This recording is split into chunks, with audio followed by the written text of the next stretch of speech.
ମୁଁ ମୋ ନା ଭରତ ଚନ୍ଦ୍ର ମଲ୍ଲିକ। ମୋର ଗୋଟିଏ ଝିଅକୁ ବର୍ଷେ ହେଲା ବାହାଘର କରିଥିଲି। ଇଏ ଝିଅକୁ ବାହାଘର କରିବା ପାଇଁ ମୋର ଆଦୌ ଇଚ୍ଛା ନଥିଲା। ଏମାନେ ଯେତେବେଳେ ପ୍ରସ୍ତାବ ନେଇ ଦେଇଗଲେ, କହିଲେ ଆମର କୌଣସି ଜିନିଷ ଦରକାର ନାହିଁ, ଆଉ ତୁମେ ବାହାଘର କର, ଆମେ ତୁମକୁ କିଛି କୌଣସି ଜିନିଷ ମାଗିବୁ ନାହିଁ। ମୁଁ ଏ ପ୍ରସ୍ତାବରେ ରାଜି ହେଲି। ରାଜି ହେଲା ପରେ ସେଠୁ ବାହାଘର ଏଇ ଗତ 12 ତାରିଖରେ ବାହାଘର ହେଇଛି।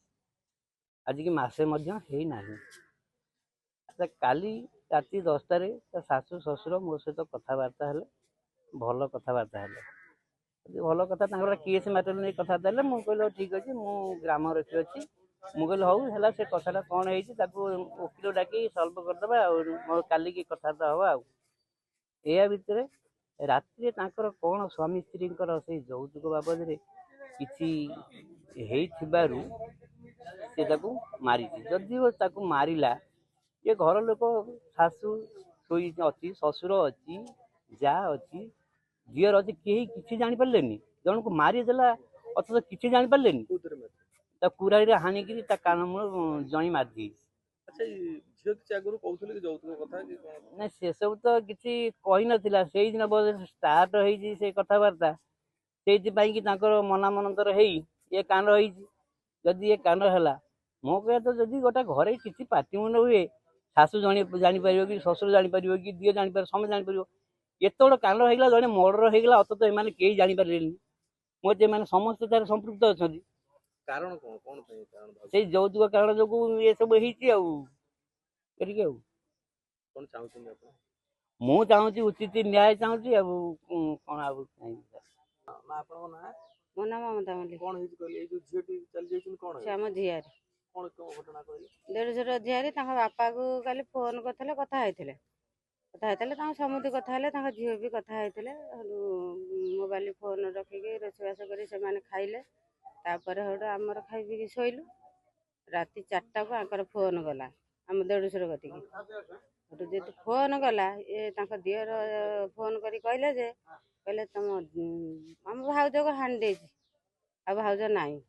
ସେଠୁ ଶୁଣିକିରି ଆମ ମୁଣ୍ଡ ଖରାପ। କ'ଣ ହଠାତ୍ ହାଣି? କାଲି ତ ଆମେ ସନ୍ଧ୍ୟାରେ କଥା ହେଇଛୁ, ଏବେ କ'ଣ ରାତି 4ଟାରୁ ଫୋନ୍ କରି କହୁଛ ହାଣି ଦେଇଛି? ତାପରେ ଫେର ଫୋନ୍ କରିକି କଥା ହେଲୁ ଆଉ ଥରେ। ତାପରେ ଆମେ ରାତି 4ଟାରୁ ଉଠିକି 3 ଭାଇ ପୁତୁରା ସମସ୍ତେ ଆଙ୍କ ଘରକୁ ଆସିଲା ବେଳୁ ଝିଅ କାନ ମୁଣ୍ଡା ହାଣି ଦେଇଛି, ଝିଅ ଆଉ ନାହିଁ। ଆମେ ପଚାରିଲୁ କ'ଣ ପାଇଁ ହାଣିଛ, ତାର କାରଣ କ'ଣ? ନା, ଝିଅ ମଜା ନାହିଁ, ସେ ପୁଅ ନାହିଁ, ଯିଏ ହାଣିଛି ସେ ଆସାମୀ ନାହିଁ। ଆଙ୍କ ଘରେ ତାଙ୍କ ବାପା ବୋଉ, ତାଙ୍କ ସାନ ପୁଅ, ସାନ ବୋଉ।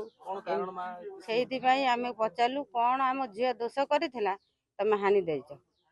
ନା କିଛି ତାଙ୍କର ଝଗଡ଼ା ନାଗିନି, ଆଉ କ'ଣ ପାଇଁ ବି ଆମେ ଜାଣିନୁ। ତମ ଘର ଯୋଉଠି ଫ୍ୟାମିଲିର ଭଲ ମନ୍ଦ ଜାଣିନେ ଆମେ କେମିତି ଜାଣିବୁ? ଆମେ ବନ୍ଧୁ କେମିତି ଜାଣିବୁ? ନିହାତି କିଛି କାରଣ ଅଛି ବୋଲି, କିଛି ସମିତିର ହଉ କି କୌଣସି କାରଣ ଝଗଡ଼ା ନାଗିଥିବ କି କ'ଣ ପାଇଁ ସେ ହାଣିଛି ନା ନାଇଁ? ନା ନା, ପୁଅ ଭଲ ବୋଲି ସେ କୁହନ୍ତି ହେଲା। ପୁଅ ଭଲ ବୋଲି ଆମର ନ୍ୟାୟ ଦରକାର। କ'ଣ କାରଣଟା କ'ଣ ପାଇଁ ମାରିଛି, ଝିଅର ଦୋଷ କ'ଣ ଅଛି, ଆମର ସେ କାରଣଟା ଦରକାର। ଆମର କାରଣଟା ଦରକାର, ଆମେ ନ୍ୟାୟ ଚାହୁଁଛୁ। ଆଉ ଭବାନୀ ଶଙ୍କର ମଲ୍ଲିକ। ଆଜ୍ଞା, ସେ ତାର କାମକୁ ଯାଇଥିଲା। କାମକୁ ଆସିଲା ପରେ ଗାଧେଇ ପାଧେଇକି ଯାଇକିରି ଅଣ୍ଡା ନେଇକି ଆଇଲା ଦୋକାନରୁ। ଭାଉଜଙ୍କୁ କହିଲା ତରକାରୀ କର, ମୁଁ ଖାଇବି। ଭାଉଜ ତରକାରୀ କଲେ, ତରକାରୀ କରିସାରିଲା ପରେ ଖାଇବା ପିଇବାକୁ ଦେଲେ, ଖାଇଲା ପିଇଲା ଶୋଇଲା। ମୋ ଭାଉଜ, ମୁଁ, ମୋ ସ୍ତ୍ରୀ, ମା ବସିକିରି ସମସ୍ତେ 4 ଜଣ ଖାଇ ଦେଇକିରି ଆମେ ଗଲୁ। ତାପରେ ସିଏ ତାଙ୍କର ଧୋଇ ଧାଇକିରି ବାସନ କୁସନ ଧୋଇକିରି ଲିପି ନାପିକିରି ଚୁଲି ନିପା ନିପି କରିସାରିଲେ। ସେ କାମ ସାରିଲା ପରେ ତାଙ୍କର ସିଏ ସାଙ୍ଗରେ ଶୋଇବାକୁ ଗଲେ, ଆମେ ଆମର ଶୋଇବାକୁ ଆଇଲୁ। ତାପରେ ଆଜ୍ଞା କ'ଣ ହେଇଛି ମୁଁ ଆଜ୍ଞା କିଛି ଜାଣିନି। କିଛି ଆଜ୍ଞା ଆଗରୁ ଝଗଡ଼ା ନାହିଁ। ବାହାଘର ଆଜ୍ଞା ମାସେ ହେଲାଣି ବି ତାଙ୍କର ଭିତରେ କୋଉନ ଝଗଡ଼ା ନାହିଁ। ଭଲ କଥାବାର୍ତ୍ତା ସବୁବେଳେ। କିଛି ଆଜ୍ଞା ଶୁଭିନି ମତେ ଆଜ୍ଞା 2:30 ରାତିରେ ଆଜ୍ଞା ମୋ ଘର କବାଟକୁ ବାଡ଼େଇଲା। ସେ ଘର କବାଟ ବାଡ଼େଇବାରେ ମୁଁ ଉଠିଲି।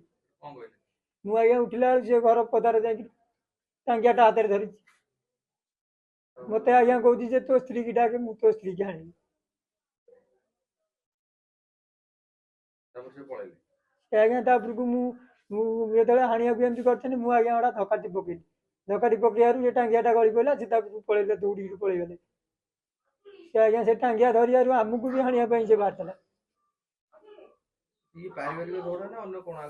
ନାଇଁ ଆଜ୍ଞା କିଛି ଆଜ୍ଞା ଝଗଡ଼ା କିଛି ନାହିଁ ତ ଆଜ୍ଞା, ତାଙ୍କର ତାଙ୍କ ସ୍ୱାମୀ ସ୍ତ୍ରୀ ଭିତରେ ଆଜ୍ଞା କ'ଣ ଝଗଡ଼ା ହେଇଥିବ ଆଜ୍ଞା ରାତିରେ ଶୋଇଲା ବେଳେ, ମୁଁ ବି ଆଜ୍ଞା କିଛି ଜାଣିନି। ନୂଆ ନୂଆ ଖବର ଜାଣିବା ପାଇଁ ଆମ LNTV କୁ ଲାଇକ୍, ସେୟାର ଓ ସବସ୍କ୍ରାଇବ କରନ୍ତୁ।